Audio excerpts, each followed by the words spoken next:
हवं तसं ते लिहिण्याची हातोटी माझ्याजवळ आहे. त्यामुळे सुरुवातीला जरी या काकांपासून मला वाचवा अशी जरी माझी अवस्था झालेली असली तरी लवकरच मला त्याच्यात मजाही वाटायला लागली. सरावानं डिक्टेशन घेऊन लिहिता अवस्था, मग मूळ कादंबरीतला काही भाग नव्यानं आताच्या ताज्या संदर्भांसह कल्पनेनं लिहिण्याची काकांनी मला दिलेली मुभा, पात्रांमधल्या मानवी नातेसंबंधांचं वेगळं इंटरप्रिटेशन करण्यात त्यांनी सहसा न घातलेला खोडा, यामुळे मी थरारलो सुद्धा. लिखाणाला वेग आला, स्वप्नांचा गुंता वाढला आणि डोक्याचा भुगा पडला. पण अर्थात याबद्दल मी तुम्हाला पुढे सांगणारच आहे. तूर्त मला तुम्हाला माझ्या थोर रहस्य कथाकार काकांबद्दल सांगावंच लागेल. नाही काय झालंय की माझा असा गोंधळ उडालाय हे खरं आहे. नाही पण मार्ग निघेल. तुमच्याकडून काही फीडबॅक मिळेल किंवा तुम्हाला सांगताच मला माझा मार्ग स्वच्छ होईल. पण आधी माझ्या स्वप्नात येणाऱ्या काकांविषयी. काका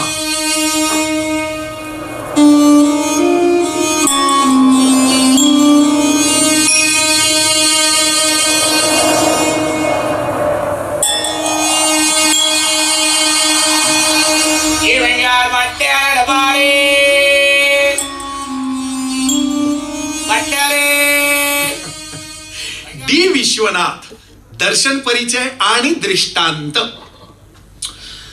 विश्वनाथ डिचोलकर हे नाव तुम्ही ऐकलं असण्याची शक्यता कमीच. पण जर मी तुम्हाला असं विचारलं का डी. विश्वनाथ तुम्हाला माहिती आहेत का, तर लगेच तुमच्या भुवया उंचवतील आणि तुम्ही म्हणाल हा डी. विश्वनाथ ते डिटेक्टिव्ह स्टोऱ्यावाले, विहंग, कर्नल सूर्यशेखर, अग्निपुत्र, निशाचर दिवाकर अशा कथा मला लिहिणारे.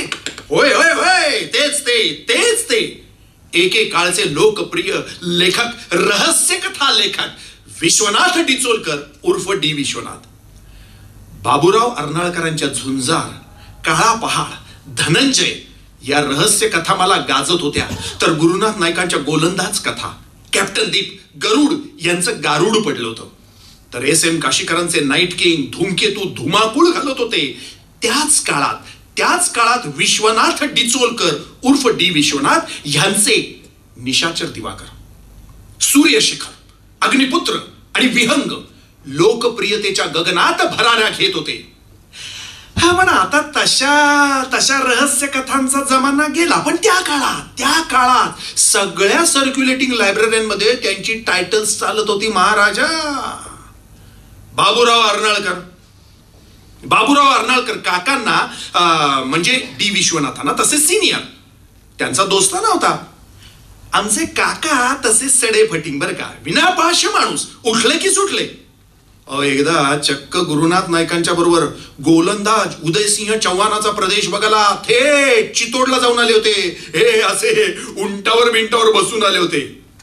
त्यांची पुस्तकं चालायची. त्या काळात त्यांना पैसाही मिळाला भरपूर. पण त्यांनी तो विडीसारखा फुंकून टाकला.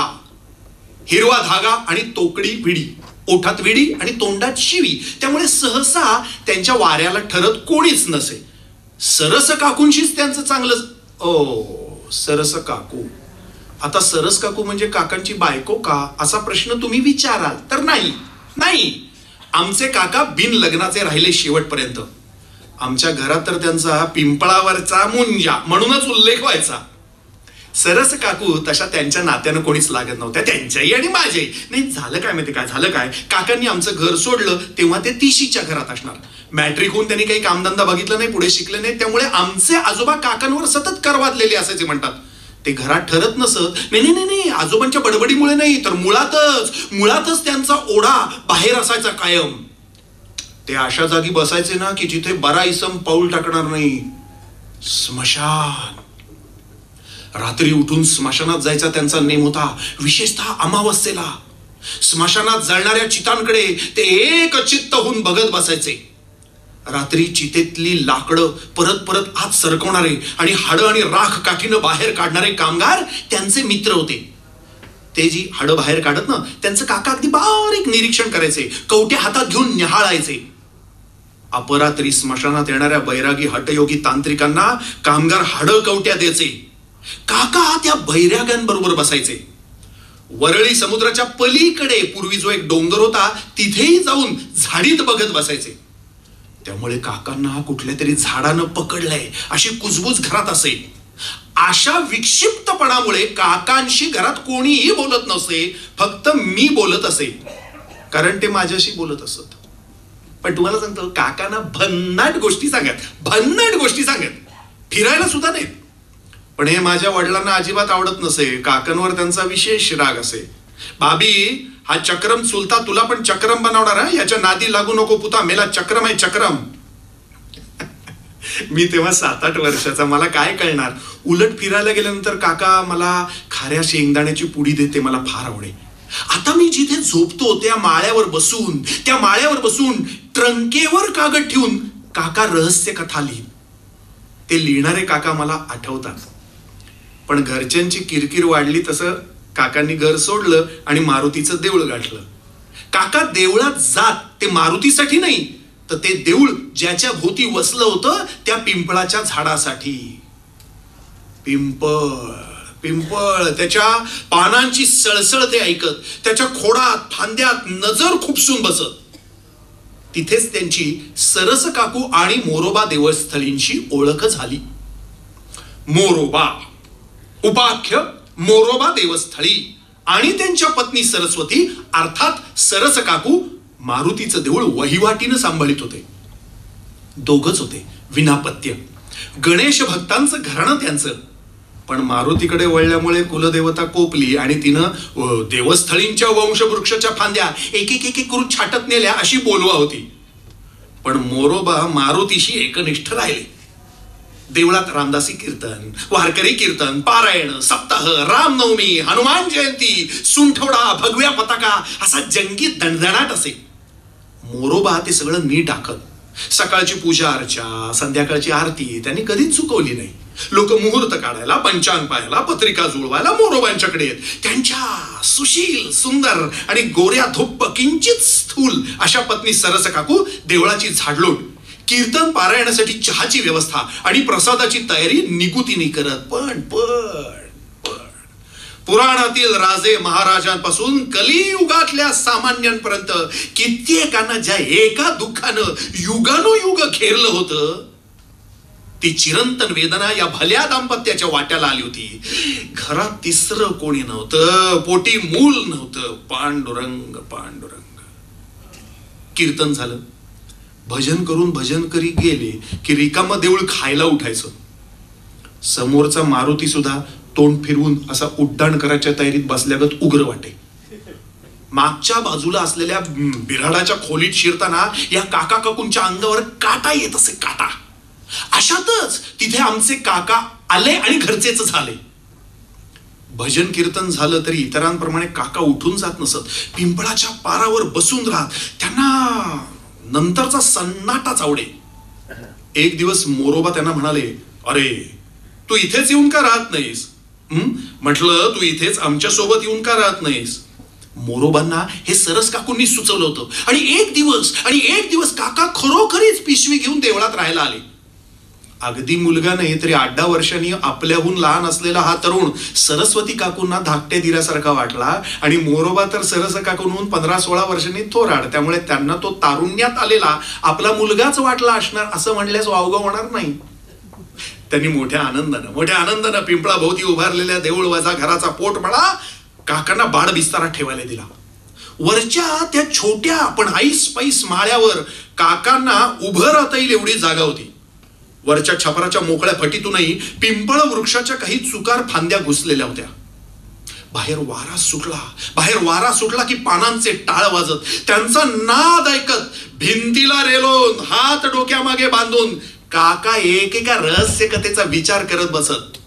इथेच त्यांनी 20 कन्या, मुरार रावाची हवेली, ते 12 तास, अजगराचा विळखा, अर्बन बँकेवर दरोडा, पिशाच्य बाधा यासारख्या एक रहस्य कथा लिहिल्या.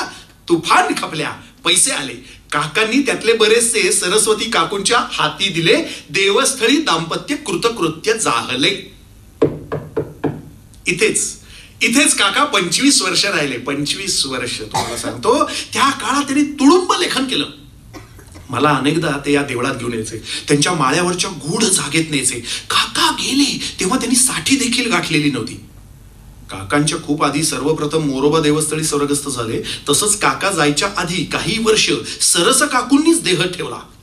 त्यानंतर काका एकटेच देवळात राहायचे, माळ्यावर तंद्री लावून बसून असायचे. नंतर त्यांचं लिखाणही तसं थांबलंच होतं. शेवटच्या दिवसात मात्र त्यांनी कादंबरी लिहायला घेतली होती. ती निशाचर दिवाकर मालिकेतलं 100व पुष्प गुंफणारी हा दैवाचा खेळ निराळा ही कादंबरी. काकांना झोपेतच मृत्यूनं गाठलं. पण विशेष म्हणजे जायच्या आदल्या रात्रीपर्यंत ते लिहित होते आणि त्यांनी ते बाळ पूर्ण करून त्याच रात्री प्रकाशकाच्या हवाली सुद्धा केलं. काका गेले ते नेमके केव्हा याबद्दल नक्की अंदाज करता येत नाही, कारण ते माळ्यावर झोपले होते. त्यामुळे 2 दिवस ते गेल्याचं कोणाला कळलंच नाही. कारण तेव्हा देवळात येणाऱ्यांची संख्याही बरीच ओरडावली होती. शिवाय बरेच जण काकांच्या चक्रमपणाला तसे टरकूनच असत. काका गेल्यानंतर तर अनेक दिवस देवळाकडे कोणी फिरकलंच नाही. काका गेले त्याला 28 वर्ष झाली. ते गेले तेव्हा मी 10 वर्षाचा होतो. त्यांचा मी लाडका होतो. पण एवढ्या वर्षात कधी माझ्या ते स्वप्नात आले नाहीत. अहो, पुढे मागे मी लेखक होईन याचा काही त्यांना आदमास नव्हता. योगायोग बघा. एवढ्या वर्षात स्वप्नात न आलेले काका मागच्या महिन्यात माझ्या कथेला एका मान्यवर संस्थेचं बक्षीस मिळालं त्याच रात्री माझ्या स्वप्नात आले. भोसडीच्या निसतोच काय मेल्या, उठ पुरुषा, याच दिवसाची मी वाट बघत होतो. आता माझी पूर्ण खात्री पटली आहे की तूच माझा वारस होशील आणि रहस्य कथा लिहू शकशील. उठ पेन घे आता, बस लिहायला. काकांनी, रहस्य कथाकार डी विश्वनाथांनी स्वतःच्या खिशातलं पियर एक अर्धींचं चकचकीत पेन काढून माझ्या हातावर ठेवलं. काकांना शेजारी बसलेलं पाहून मला बसलेला धक्का पेनाच्या थंडगार स्पर्शानं आणखीनच तीव्र झाला. माझे हात कंपायमान होऊन पेन थरथरू लागलं. अवघी गात्र गोठून गेली, घशाला कोरड पडली, सर्वांगाला दरदरून घाम फुटला, तोंडातून शब्द निघेना. मानेखाली हात घालून मला बस्त करत काका म्हणले, भोसडीच्या आता बोलू नको हा, जिला नुसता ऐक. तुला माझी आता एक रहस्य कथा लिहून काढायची आहे. ती लिहिली ना रहस्य कथा तेव्हा मी समाधानी होतो, खुशीत होतो. पण पुढे माझ्या लक्षात आलं की मी जी रहस्याची उकल केली आहे ती भ्यांचो टोटल चुकीची आहे, टोटल चुकीची. माझा असं ना मोर्या झालेला कधीच नाही. या कथेच्या बाबतीत मात्र झाला. लक्षात आलं तेव्हा बराच उशीर झाला होता. मी मेलो होतो. पण मेलो म्हणून तरी काय झालं, चूक ती चूकच, सुधारण्यावातून गत्यंतर नव्हतं. सारखा तडफडत होतो. तू लिहायला लागलास असे संदेश मला येत होते. मनात आशेचा किरण जागला, पण खात्री नव्हती. तुला कळणार नाही, 28 वर्ष मी भैसाटल्यासारखी काढली. पण आता जेव्हा खात्री पटली की बाबीचा हात तयार झालाय, त्याला दृष्टांत द्यायला हरकत नाही, तेव्हा उठलो आणि ताबडतोब आलो.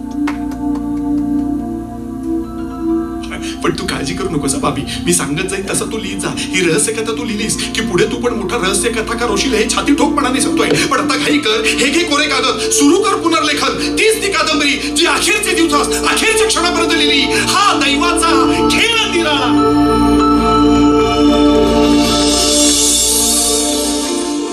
जिज्ञासा. प्रसिद्ध उद्योगपती रावसाहेब गौरीनंदन ठाकूर देसाई यांचा 1980 सालच्या जुलै महिन्यात रहस्यमयरित्या खून झालेला होता. संपूर्ण महाराष्ट्र त्या खून प्रकरणाने हादरला होता. 3 वर्ष हा खून खटला चालून दोघांना जन्मठेप झाली होती. पण या खटल्याला वारंवार वेगवेगळी नाट्यमय वळणं मिळाली, त्यामुळे सर्वांचीच मती गुंग झाली. पण याहून अधिक धक्कादायक बाब म्हणजे आणखीन 3 वर्षानंतर खरा खुनी सापडला. खरा खुनी. हा दैवाचा खेळ निराळा या कादंबरीत मृतो उद्योगपतींचं म्हणजे रावसाहेब गौरीनंदन ठाकूर देसाई यांचं काकांनी नामकरण केलं होतं राय बहादूर लक्ष्मीनारायण ठाकूर. त्यांच्याविषयीचा बाकीचा तपशील म्हणजे राय बहादूर लक्ष्मीनारायण ठाकूर यांच्याविषयीचा बाकीचा तपशील थोड्याफार फरकानं वास्तवातलाच होता. हो, डी विश्वनाथ बरं का, आमच्या डी विश्वनाथ म्हणजे अर्थात आमच्या काकांचं रहस्य कथाकार म्हणून एक वैशिष्ट्य उठून दिसायचं. ते म्हणजे ते काका भूतकाळात घडून गेलेल्या सत्य घटना ते असं लिहिताना आधाराला घेत आणि त्या घटनांमधले बरेचसे संदर्भ, घटनांचे तपशील, व्यक्तिरेखा हे ते वास्तवातलेच ठेवत.